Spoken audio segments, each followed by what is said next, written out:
The understatement of the decade. Pendulum are back, baby. I'm too excited. They dropped 2 brand new tracks, Driver and Nothing for Free, on Friday. I've just been playing them so much. Rob Swire is my ultimate production hero. Just makes too many bangers. So if you've been watching this channel for a while, you know I've been busting to do this Pendulum inspired track from scratch series. And obviously them releasing new music is kind of a catalyst for this. But the other thing that kind of pushed me to do it ASAP was this vocal pack by a dude called Jim Strickland. And he sounds very similar to Rob Swire. So I was like, you know what? That's the vocal foundation for the track. Let's build an entire track up around the rest of this vocal. So yeah, that's what we're gonna do in the Pendulum inspired track from scratch series. Got the vocals laid out here. I've roughly structured them out how the track's gonna go. Let's just listen to some.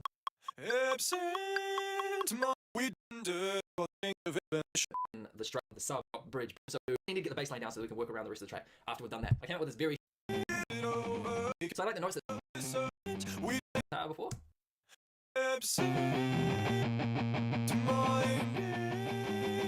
What happened? We don't have to.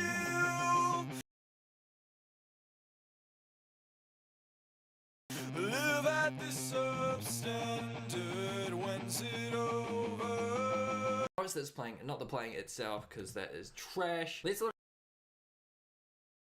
some sub. Notice how all the sub notes don't play until the next note. There's some gaps there.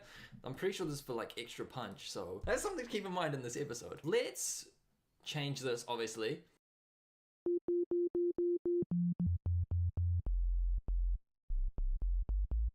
Why is it clicking already?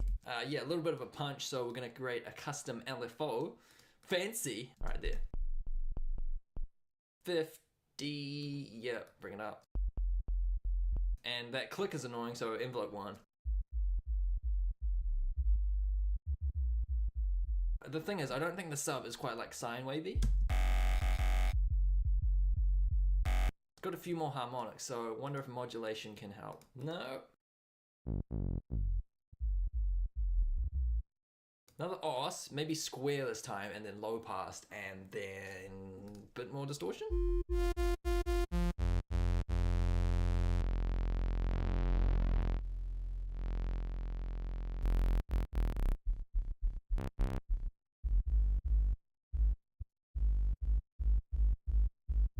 No, it won't be. So it doesn't sound weird when one's just doing a solid note and the other's pitch envelope from LFO1. So it doesn't sound weird when one's just doing a solid note and the other's just doing like a pitch thing. It's like, wait, what? So yeah.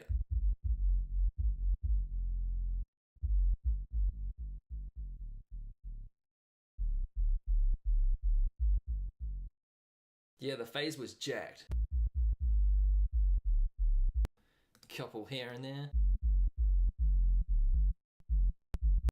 Playing. We could be lazy, consolidate that, convert melody. Do do do do do do do do do do do do do do do do.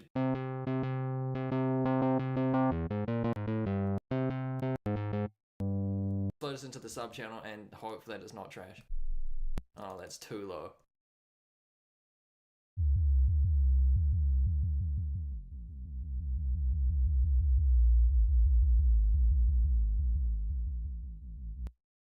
Okay, what the fuck? Why is it clicking like a little...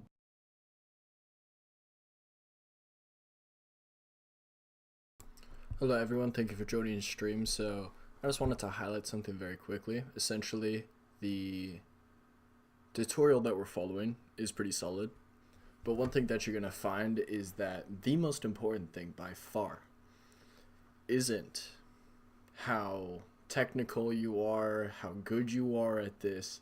It is the quality of your samples. It really is the quality of your samples. If you are fishing from a pond, but that pond has like sewage runoff in it, you're gonna get shit. You know what I mean? So change the pond that you're fishing in. It's just like because Antidote here talks about the vocals. The vocals carry the track so much, and then the guitar completely carries the track so much.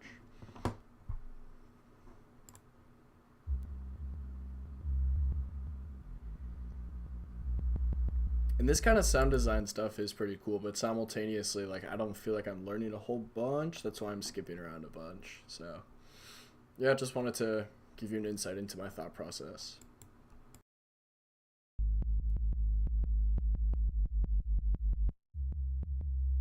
The amount of clicks is so annoying. It happened. We don't have to. This is the RP. I think the original. See, it does. Fuck with the face too much. What we might have to do. New MIDI track, simpler, add in a kick. That's a little punchy, low pass. Nah, we want the arpeggiated as well.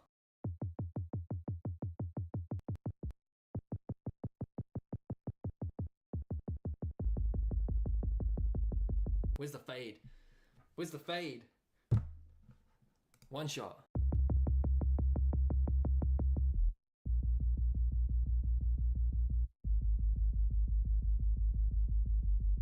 We don't have to. All the notes are different, right? So when the actual pitch of the kick goes in the same. Anyway, I don't want to spend 5 years on this sub. I'll have to do for now. Absent. We don't. When's it over? Live at this end. We don't have to live at this substandard. When's it over? 'Cause I don't wanna wait for the end to come. We need something different there, I think. Take and fly your tire. What happened? We don't have. When's it come? Take and fly your tired of the same train routing in a circular way. Take and fly your tired of the supper to get your eye burning. A career. I feel Fly if get your eye burning. You are not backing out of this charade. Make them see the mark. at least that knows that. What is that? Pranked ya. You thought we were following this.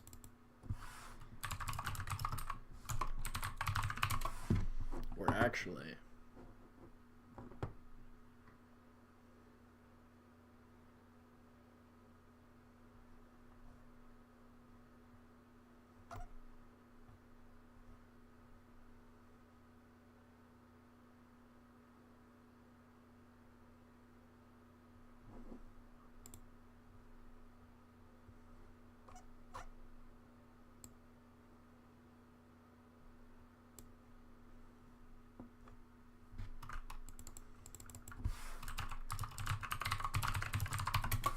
We're actually.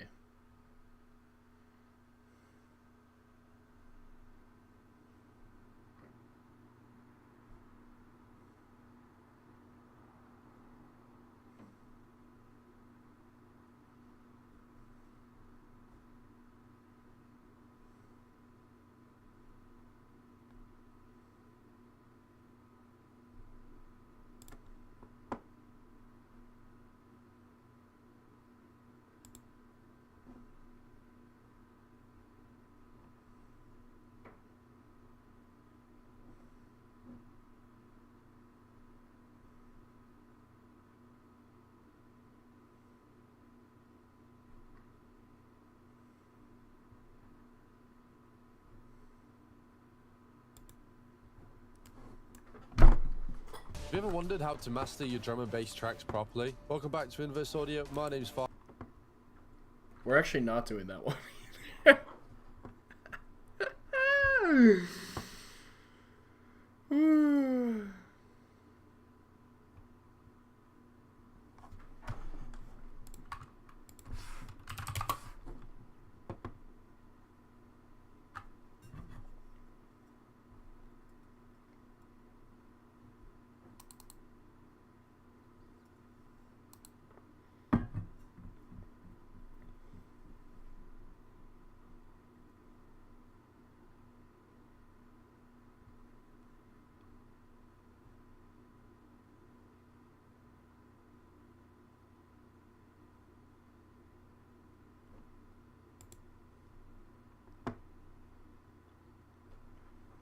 Here we go.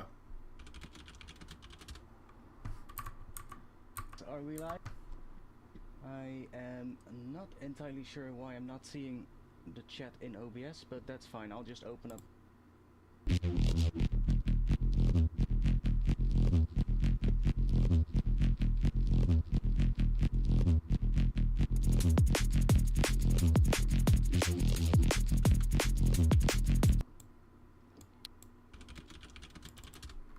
All right.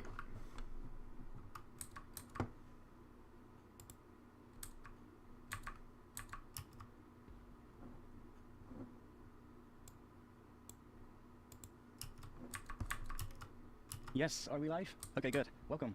Welcome, everybody. I am not entirely sure why I'm not seeing the chat in OBS, but that's fine. I'll just open up the chat from YouTube. That's fine too.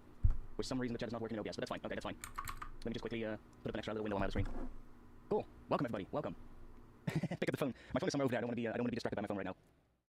Okay, good. We're live. So, welcome everybody to the 174 production marathon. I'm going to be the last one for today, and I wanted to do something a little bit different than everybody else has been doing. I know everybody else has been doing track breakdowns, and I thought that I could do that as well. I have a couple of tracks that I am going to be releasing soon that I could be breaking down, but I figured let's do something else. And I think we're just going to do some production sound design maybe. Maybe I'll even have a look at the chat and see what you guys want and what you guys would like to see. I could also talk about building up tension or just resampling techniques. Don't really have much of a specific goal. Okay, just kidding. Just kidding.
Yeah, it's going through the mixer.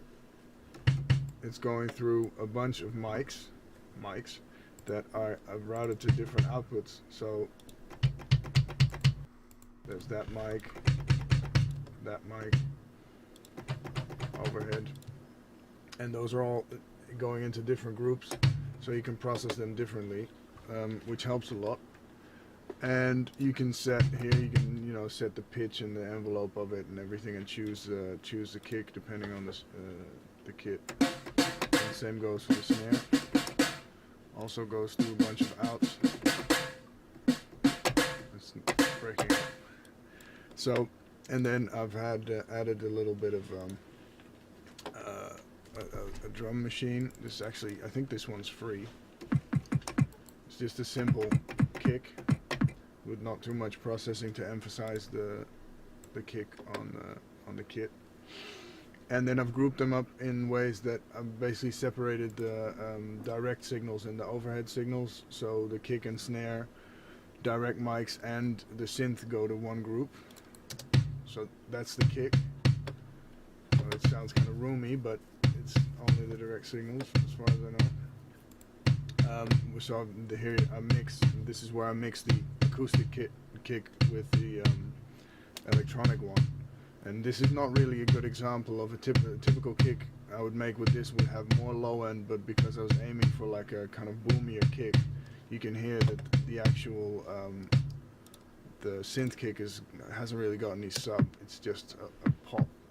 It's like it kind of goes from like 200 to 80 or something. So it's not really very weighty, but that was the point because it had to have subs underneath later. And also this kick is kind of,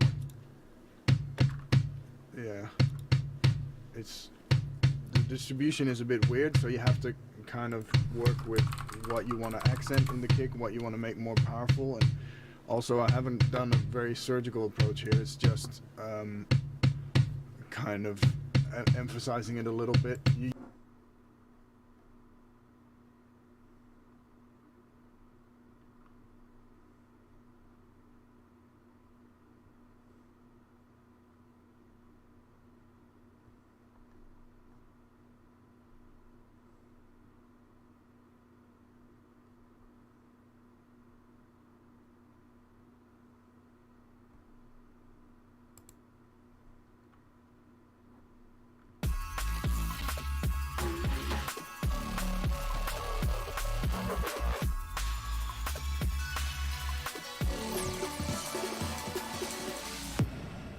Yo, welcome to my different listen on it. After working on this drum loop for almost 2 hours, it feels good and fresh to listen. It's another take on it with the rest of the choppy.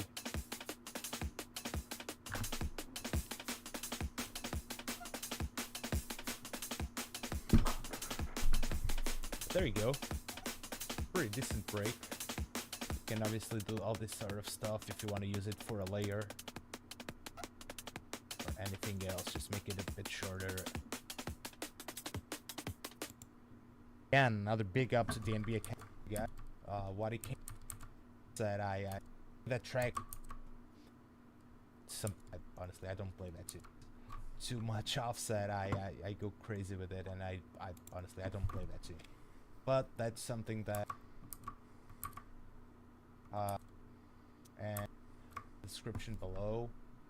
So yeah, this is it, guys.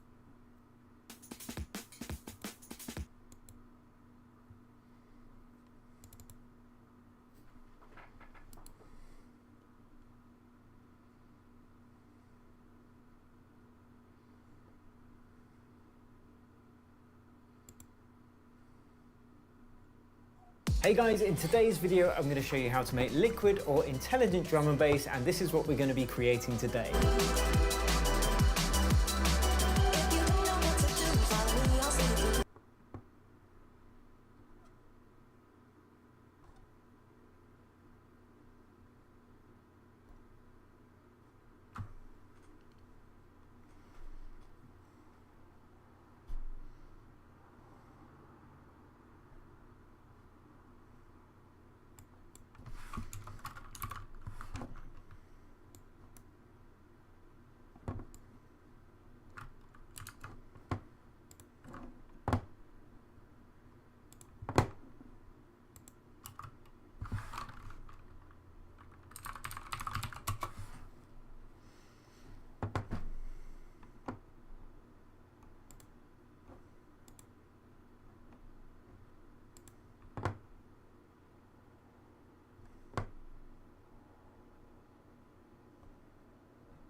Hi, this is Jambo with the DNB Academy, and in this video I'm going to show you how to process your drum bus. Alright, with this one we've got a pretty cool bass loop from DNB Academy's Creative Suite Volume 1, and also a drum loop that I built myself. Now I'm going to show you here the way both sounds play on top of each other, and the way the drums are a bit too shy compared with the power and the presence of our bass. So let's hear it. I'm gonna show you the spectrum. So we have our sub bass sitting at a pretty cool spot, you know? It's pretty high in the mix. And we're not using any side the power and the presence of our bass. So let's hear it.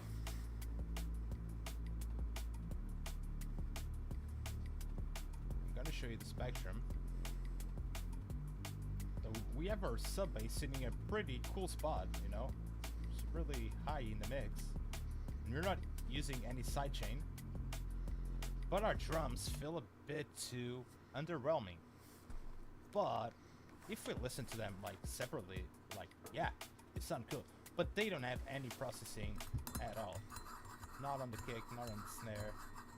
Percussion bus only has these default EQ and a limiting. Then we've got the sidechain for the kick and snare, but no sidechain on the bass whatsoever.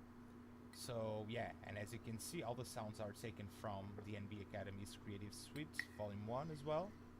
Our kick drum, our snare. No pitch modifications, nothing. Got this hat loop and this percussion loop. So yeah, what do we need to do? First, we need to start processing our drum bus. Then, something that you could eventually do afterwards.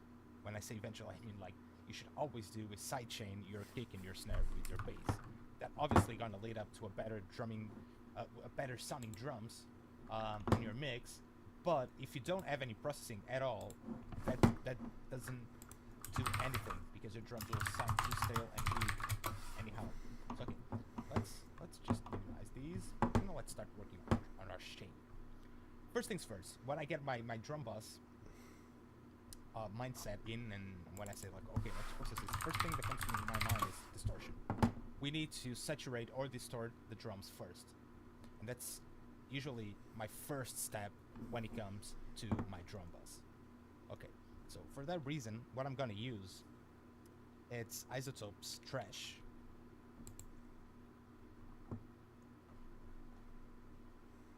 And when I say we're gonna distort it, we're obviously not gonna crank it up to a point where it's everything all over the place, because obviously as soon as you start distorting, the kick, the snare might start to sound different, and then you have to go back to our kick and snare and tweak it a little bit.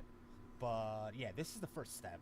I'll just usually go with distortion, and with saturate, and I go to tape saturation, and I'm gonna start boosting the drive here without wave shaping it, just boosting up the drive a little bit.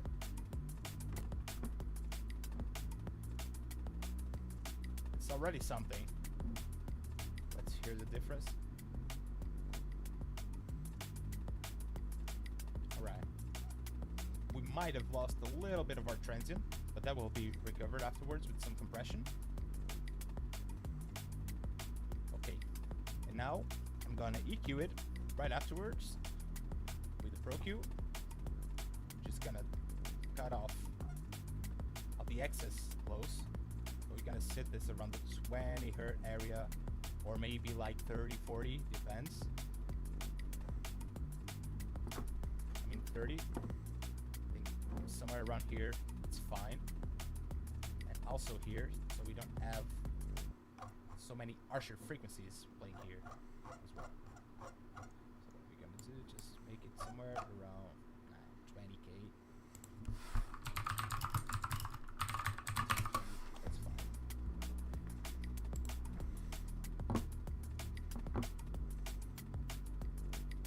Okay, let me put the bass a little bit lower.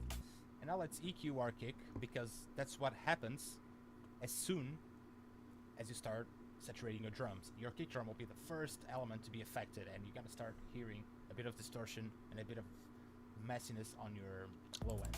So we're just gonna pretty much like cut this a bit. You can even do a brick roll, and immediately you see how your kick sits way better on the mix. That's too much. Some of these problems will disappear with side chaining, but not all of them. So that's the reason why you should always EQ it every time.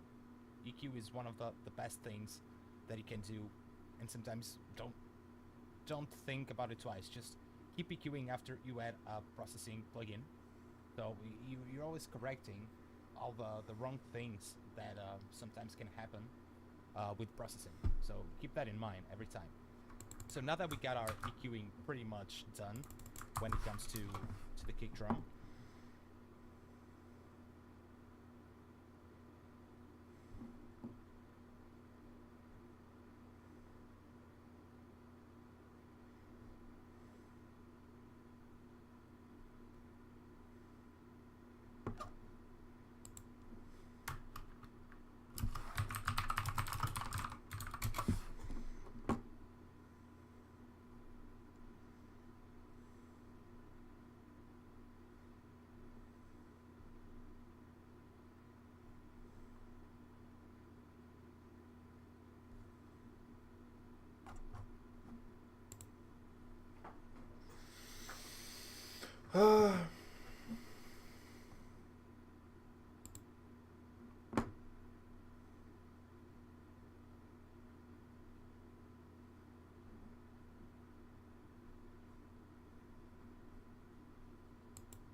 AI sound design experiments is crazy.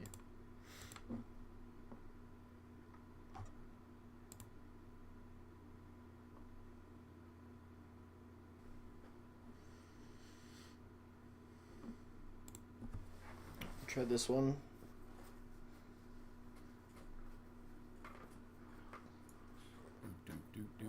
Do.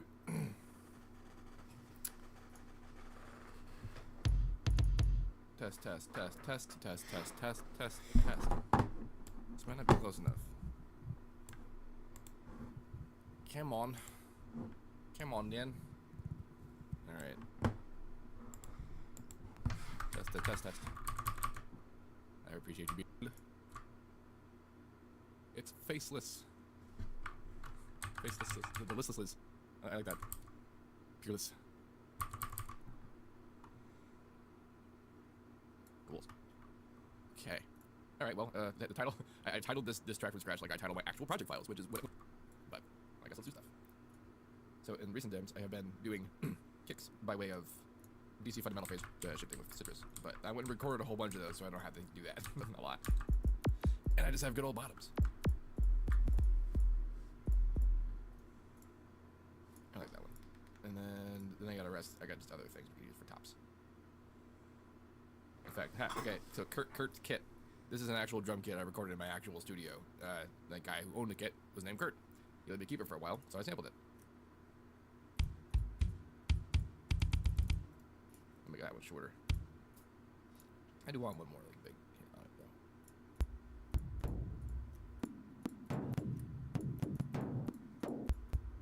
Not that one.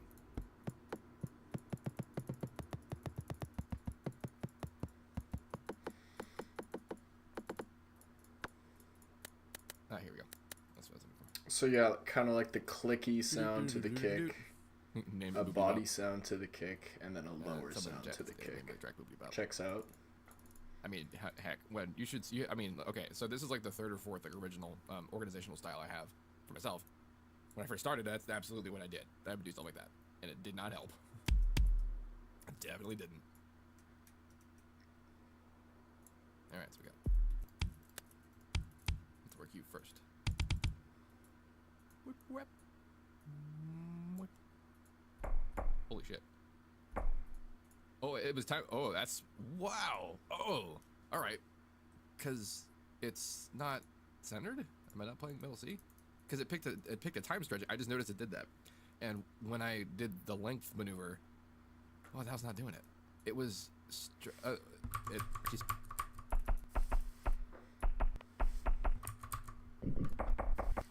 Oh, but anyway, it was both problems.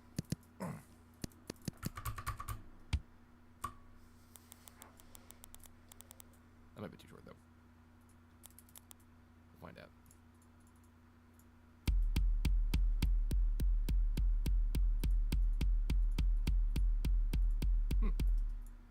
That worked out basically best you could have. All right. This is way too long, though.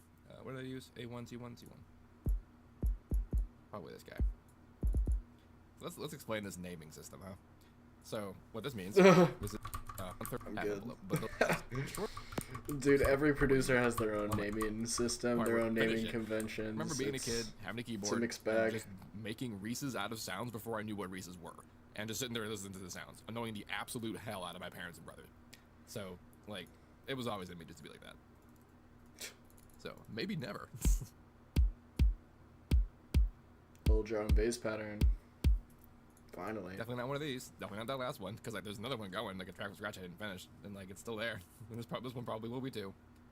But, oh, yeah. So let's go back to hits, because now we're doing a snare, and snare, basically the same idea, just higher frequency. As he said, basically the same idea. We could just skip past. I mean, dude, like that's the thing is that like I'm trying, man. I'm trying to learn. There's just not a lot of like advanced material out there for free, which is stupid. That is stupid. I mean, don't get me wrong, like this is very advanced. Don't get me wrong. I'm looking for like the next level though. We'll give it a chance. We'll try. There. That's the envelope no longer being completely perfectly harmonically tuned to it anymore.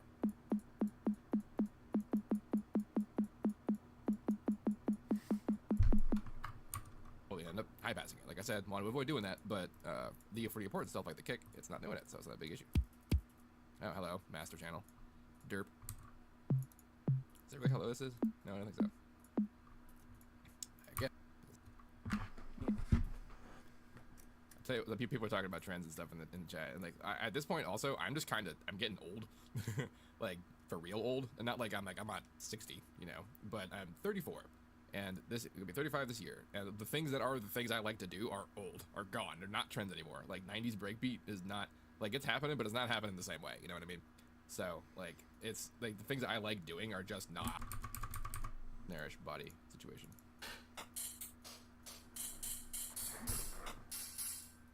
Nourish high 10, high bit, different stuff in there. Go back An to airhead. Get me these guys. I like that name. Also made with armor. Oh, almost all of these are made with armor except for the DC bits. Woodish. What I think is like this one and that one are basically the same. It's lower, higher in pitch, and you know wider, but A wood sound. you An actually get an air actual snare sound. sample because I don't mind this snare. Snare layer. Yeah, there's the snare layer. I usually go for this guy. That one's kind of wild, but that one's got tone. And these are okay for ghost kind of hits, but I actually have a thought about that. Yeah, let's do this.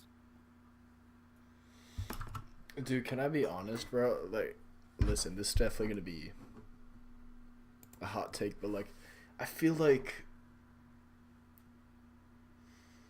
you don't always need to input your ghost hits, depending on the genre, and depending on the sound of your song. Sometimes the ghost hits are actually pretty critical to put in to like increase the rhythm of your track, for instance, if you're doing breakbeat kind of music. But honestly, I just feel like with the right audio effects, even like a reverb, even like an echo, just like simple stuff, it fills up that space regardless. Regardless of the ghost snare. It depends, but it's just something to keep in mind. It's not always necessary, and that's the whole thing. There's no like one size fits all. There's no like when you ask how do you make a advanced drum and bass track, how do you make a high level drum and bass track? Well, what does that mean? You know, like what does that literally mean? How do you make a popular song? How do you make a song that'll make money? How do you make a song that is good? And like all that stuff is just completely relative. Like Baby Shark got famous, even though it's not a good song. But yeah, I digress.